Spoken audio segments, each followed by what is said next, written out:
વલસાડનો ઉપરવાસ કપરાડામાં ભારે વરસાદના કારણે મધુબન ડેમમાં પાણીની આવક થઈ છે। સતત 2 દિવસથી વરસી રહ્યો છે વરસાદ, જેના કારણે મધુબન ડેમમાં પાણીની આવક થઈ છે। અત્યારે ડેમમાં 1 લાખ ક્યુસેક પાણીની આવક થઈ રહી છે, જેથી ડેમના 10 દરવાજા ખોલી 85,000 ક્યુસેક પાણી છોડવામાં આવી રહ્યું છે। જો કે વરસાદનું જોર યથાવત રહેતા આગામી સમયમાં તબક્કાવાર 1 લાખ ક્યુસેક પાણી છોડવાની તંત્રની તૈયારી છે। આ તરફ પાણી છોડાતા દમણગંગા નદી અત્યારે તોફાની સ્વરૂપે વહી રહી છે। દમણગંગા મધુબન ડેમ બાદ સંઘ પ્રદેશ દાદરા નગર હવેલી વલસાડના વાપી અને સંઘ પ્રદેશ દમણમાંથી પણ પસાર થતી આ નદી અત્યારે લોકો માટે પણ જાણે કે ડરાવણી સાબિત થઈ રહી છે। આથી નદી કિનારાના બંને તરફના ગામોને સાવચેત રહેવા માટે સૂચના અપાઈ છે। ચોમાસુ વિદાય લેવાના સમયે પણ વલસાડ જિલ્લામાં મેઘરાજા ધડબડાટી બોલાવી રહ્યા છે। છેલ્લા 2 દિવસથી વરસી રહેલા ભારે વરસાદને કારણે મધુબન ડેમમાં પાણીની આવકમાં સતત વધારો થઈ રહ્યો છે।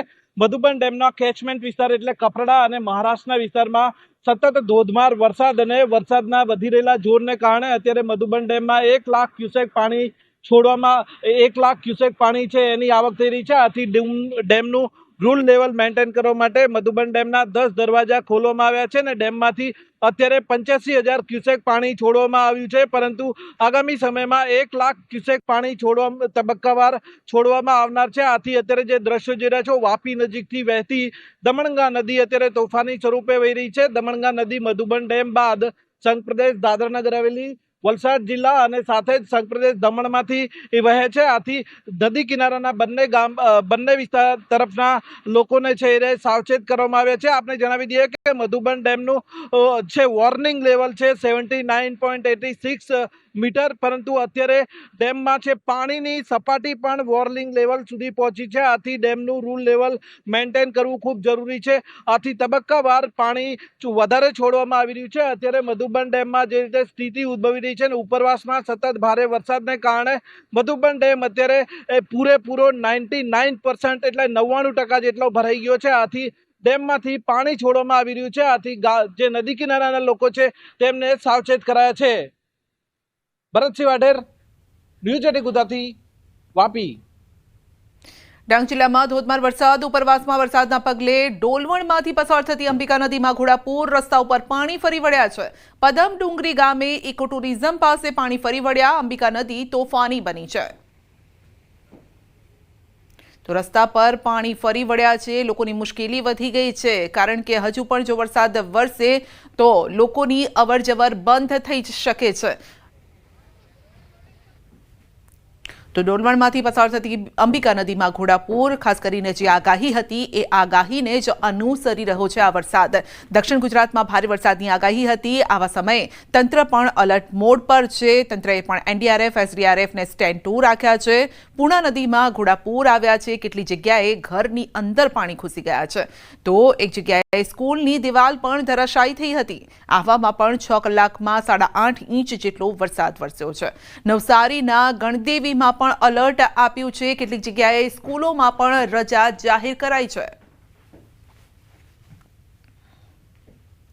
તો વરસાદને લઈને હવામાન વિભાગની આગાહી છે કે આગામી 7 દિવસ વરસાદની આગાહી। દક્ષિણ ગુજરાતમાં ભારે વરસાદની આગાહી છે। અન્ય જિલ્લામાં પણ સામાન્યથી મધ્યમ વરસાદની આગાહી છે। ભરૂચ, સુરત, નવસારી, વલસાડ, ડાંગ, તાપીમાં પણ ભારે વરસાદની આગાહી કરાઈ છે। અમદાવાદમાં સામાન્ય વરસાદની આગાહી છે। તો 27 થી 29 સપ્ટેમ્બર વચ્ચે દક્ષિણ ગુજરાતમાં ભારે વરસાદ થઈ શકે છે। આજે થંડરસ્ટોર્મની પણ આગાહી છે। 30 થી 40 કિलोमीटर झड़पे पवन फूंकाई सके छे। वाला अगले 7 दिन के लिए 23 से लेकर 29 सितंबर तक इसमें हल्का से मध्यम बरसात का संभावना रहेगा और हेवी रेनफॉल का वार्निंग आज गुजरात रीजन में दिया गया है। मेनली दक्षिण क्षेत्र जो जिला है जैसे भरूच, सूरत, डांग, नवसारी, वलसाड, दमन, दादरा नगर हवेली के लिए और तापी के लिए दिया गया है येलो वार्निंग के साथ आइसोलेटेड प्लेसेस में हेवी रेनफॉल वार्निंग। और थंडरस्टॉर्म का भी वार्निंग दिया गया है गुजरात रीजन और सौराष्ट्र कच्छ दोनों रीजन में थंडरस्टॉर्म वार्निंग दिया गया है 30 to 40 किलोमीटर विंड स्पीड प्रति घंटा के साथ। और हेवी रेनफॉल वार्निंग फिर गुजरात रीजन में 27, 28, 29 को दिया गया है। वो भी आपका दक्षिण गुजरात की जो ज़िला है उसी में होने का संभावना रहेगा। अभी जो थंडरस्टॉर्म फिशरमैन वार्निंग डे 5 के लिए दिया गया है, इसमें wind speed 40 to 50 kilometre, gusting to 60 kilometre प्रति घंटा स्क्वाली वेदर के साथ रहेगा। दक्षिण गुजराती जो तटीय क्षेत्र है इसके लिए पूर्वानुमान दिया गया है। સુરતના વેસુ વિસ્તારમાં સુવર્ણ નવરાત્રી મહોત્સવમાં બજરંગ દળની કાર્યવાહી. નવરાત્રી પંડાલમાં વિધર્મી મુક્ત અભિયાન અંતર્ગત ચેકિંગ હાથ ધરાયું. ઢોલ વગાડતા કલાકારો અન્ય ધર્મના હોવાનું બહાર આવ્યું અને સ્ટેજ પર વિધર્મી કલાકારોની ઓળખ કરી પંડાલની બહાર લઈ જવાયા. બજરંગ દળ વિધર્મી મુક્ત નવરાત્રીની વાતો કરે છે, પરંતુ બજરંગ દળની વાતને એક કાનેથી સાંભળી બીજા કાનેથી બહાર કાઢી વિધર્મીઓનું બેન્ડ રાખવામાં આવ્યું. એક બે નહીં 15 વિધર્મી કલાકારોને રાખવામાં આવ્યા. આયોજકોને અગાઉ બેન્ડ બદલવાનું કહેવા છતાં બજરંગ દળની વાતને નકારી અને સાથે જ ગરબા આયોજનના મુખ્ય સ્પોન્સર બજરંગ દળ અને વીએચપીના પ્રમુખો હોવાનું પણ સામે આવ્યું છે. તો શું બજરંગ દળ વિધર્મી મુક્ત નવરાત્રીની માત્ર વાતો કરે છે? માં અંબાની આરાધના એટલે કે નવરાત્રિ અને નવરાત્રિ આવતાની સાથે જ હિન્દુ સંગઠનો એક્ટિવ થાય છે અને વિધર્મી મુક્ત નવરાત્રિની મોટી મોટી વાતો કરે છે. દર વર્ષે સુરતમાં પણ આ જ પ્રકારે વિશ્વ હિન્દુ પરિષદ હોય, બજરંગ દળ હોય, તમામ લોકો રસ્તે ઉતરે છે અને વિધર્મી જો નવરાત્રના સ્ટેજ ઉપર સિક્યુરિટીમાં દેખાશે તો તેમના વિરુદ્ધ કાર્યવાહી કરવાની મોટી મોટી વાતો કરવામાં આવે છે. સુરતમાં પણ આવું જ કંઈ બન્યું છે ગઈકાલે. આવો જે કાર્યકર્તાઓ છે આપણે એમના જ મોઢે સાંભળે કે શું ઘટના હતી. પહેલાં તો આપનું નામ? પ્રતાપ રાજપુરોહિત, બજરંગ દળ અઠવા જિલ્લા સંયોજક. પ્રતાપભાઈ, શું ઘટના બની હતી કાલે? કેમ વિરોધ કરવા પહોંચ્યા હતા? દર વર્ષની જેમ આ વર્ષ બી શરૂઆતથી બધા આયોજકો જોડે અમારી વાત થઈ હતી કે અમે વિધર્મી મુક્ત નવરાત્રિ કરશું, એક બી વિધર્મીને એન્ટ્રી નહીં આપશું. સુવર્ણ નવરાત્રિની અમને શરૂઆતથી કમ્પ્લેન હતી કે તેને વિધર્મી બેન્ડ રાખ્યો છે. જ્યારે એમની અમારે જોડે વાત થઈ હતી અને છેલ્લા દિવસ સુધી એમ કીધું હતું કે હું બદલું છું, પણ એણે બદલેલા નથી. જ્યારે અમને ખબર પડી ત્યારે એણે એમ કીધું કે ભાઈ અમારી પાસે ખાલી 4 જ ઢોલવાળા છે, એ કચ્છના છે અને એ 4 જણ નીચે નહીં ઉતરશે અને અમારી પાસે સમય બચ્યો નથી. જેમ કે બજરંગ દળ કાફી ટાઈમથી આવી ગાઈડલાઈન આપે છે કે તમે બદલો, તો ત્યારે અમારું એની સાથે ઘર્ષણ થયું ને ત્યારે અમને ખબર પડ્યું કે 4 નથી 12 થી 15 વિધર્મી છે. આયોજકોએ બજરંગ દળની ઉપર વટ જઈને તમામ લોકોને રાખ્યા. ગઈકાલે પહેલા દિવસના ગરબા પૈતા. પહેલા દિવસે અમે તો ઘર્ષણ કરીએ જ છે. મારું મીડિયાના માધ્યમથી અને બધા હિન્દુ સમાજને આ કહેવાનું છે કે આવી નવરાત્રિને તમે બી બોયકોટ કરો અને એ આયોજકો પર બી પ્રેશર કરો કે ભાઈ તમને બધા ગાઈડલાઈન આપે છે તો તમે શું કામ વિધર્મીઓને રાખો? ચલો, આયોજકોની બે જવાબદારી સમજ્યા આપણે, પણ આ આયોજકમાં મીડિયા પાર્ટનર અથવા મેઇન સ્પોન્સર તો તમારા બજરંગ દળ અને વીએચપીના પ્રમુખ છે. તો આ કઈ હિન્દુત્વની વાત થાય છે? અમારા વીએચપીના પ્રમુખે સ્ટેટમેન્ટ મીડિયામાં આપ્યું હતું કે અમે એ લોકોને, મને નથી મળ્યું કોઈ સ્ટેટમેન્ટ. એ તમે એકવાર એમને પૂછી લો તો બહુ સારું. તો પછી હિન્દુત્વનો ઝંડો નહીં લેવાનો.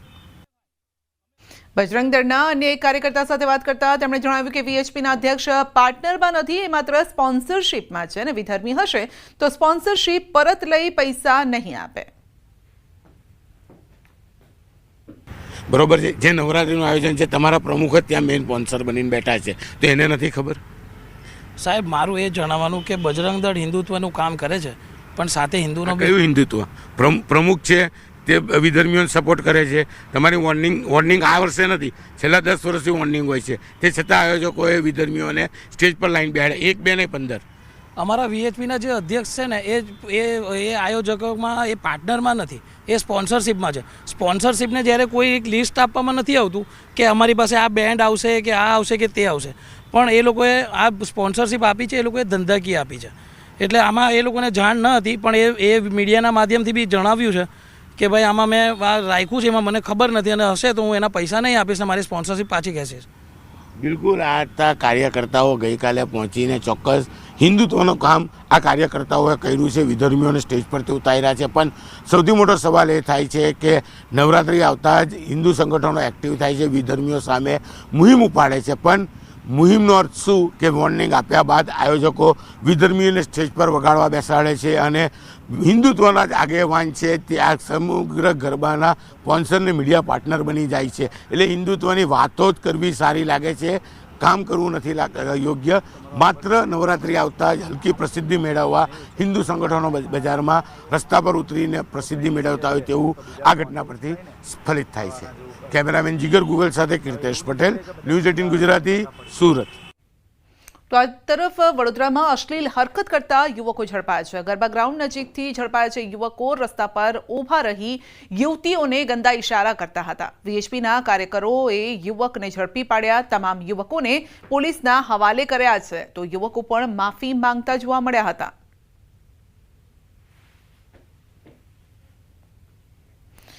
આ તરફ વડોદરામાં ગરબામાં વિધર્મીઓના પ્રવેશને લઈને વીએચપી બજરંગ દળ મેદાને એલવીપી ગરબા ગ્રાઉન્ડમાં પાસ તેમજ સ્ટોલની ફાળવણી વિધર્મીને કરાતા વિવાદ સર્જાયો છે. ખાણીપીણીના સ્ટોલ પરથી વિધર્મીને બહાર કઢાયો.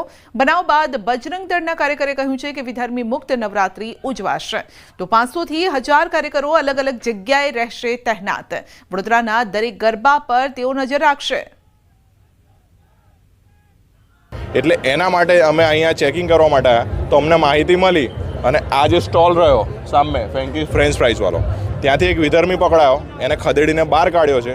અને આગામી દિવસોમાં ગરબા કોઈ પણ વડોદરા શહેરના ખૂણે ખૂણે અમારી નજર રહેશે. કમસે કમ 500 થી 1000 કાર્યકર્તાઓ એક્ટિવ મોડમાં છે અત્યારે અને ગરબા બી રમે છે.